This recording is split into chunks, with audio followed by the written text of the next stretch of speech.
दोस्तों एक बहुत ही इम्पोर्टेंट अपडेट और एक बहुत ही अच्छा केस आपके साथ इस वीडियो में शेयर कर रहे हैं।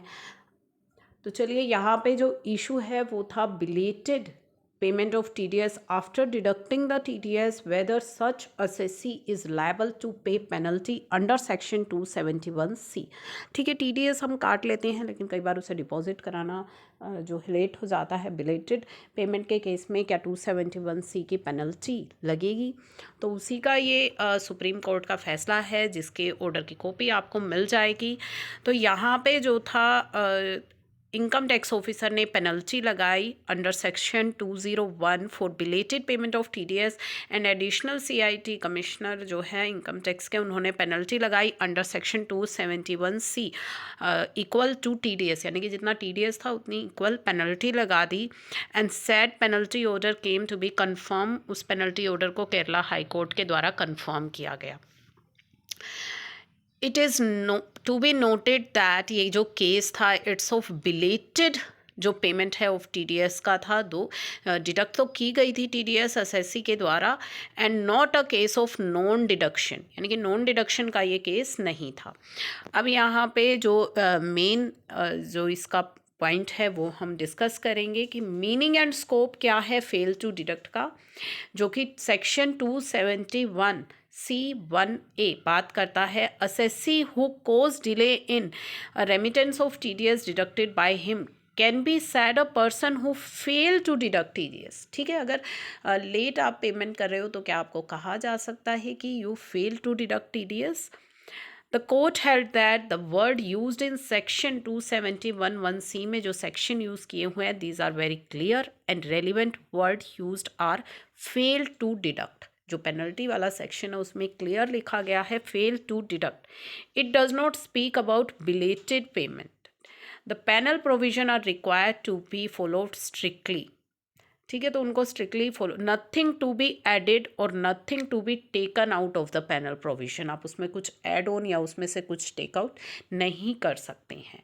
On plain reading of section 271C there shall not be penalty leviable on belated remittance of TDS after the same is deducted by assessee. अगर डिडक्ट हो गया है तो ठीक है, वहाँ पे क्लियरली लिखा है if fail to deduct TDS.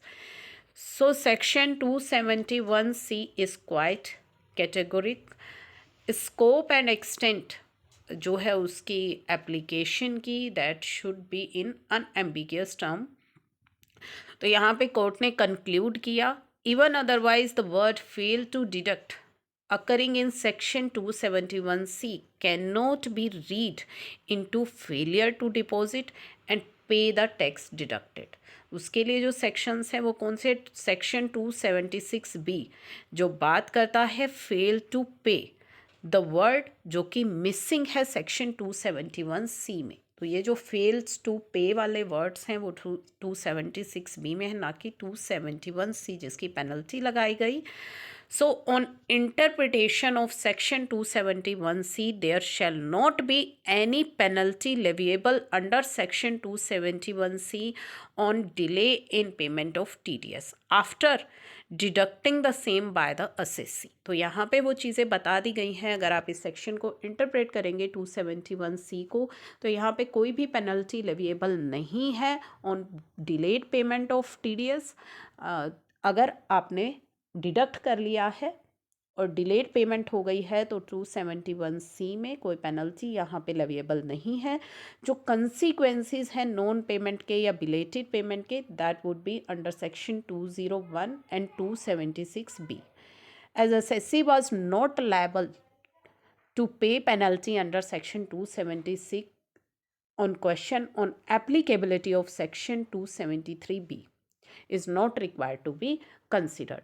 तो जो केरला हाई कोर्ट का जो ऑर्डर था उसे क्वैश किया गया एंड सेट असाइड कर दिया गया, and question of law of interpretation of section 271C उसे आंसर किया गया in favour of assessee, holding that mere belated जो पेमेंट हुई टीडीएस की after deducting the same by assessee no penalty shall be leviable under 271C।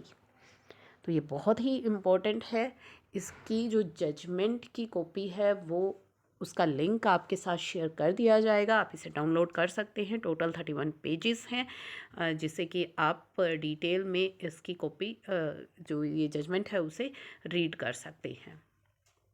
तो यहाँ पे जो सारी चीज़ें हैं वो बताई गई हैं कि डिले हुआ था पेमेंट में 5 डेज़ टू 10 मंथ्स का। एंड सर्वे जब कंडक्ट हुआ रेवेन्यू के द्वारा एसएससी प्रीमाइसेस पे, तो नोटिस किया गया कि टीडीएस जो है डिपॉजिट नहीं हुआ था प्रिस्क्राइब डेट पर, जिसके बाद कि ये पूरा केस बना।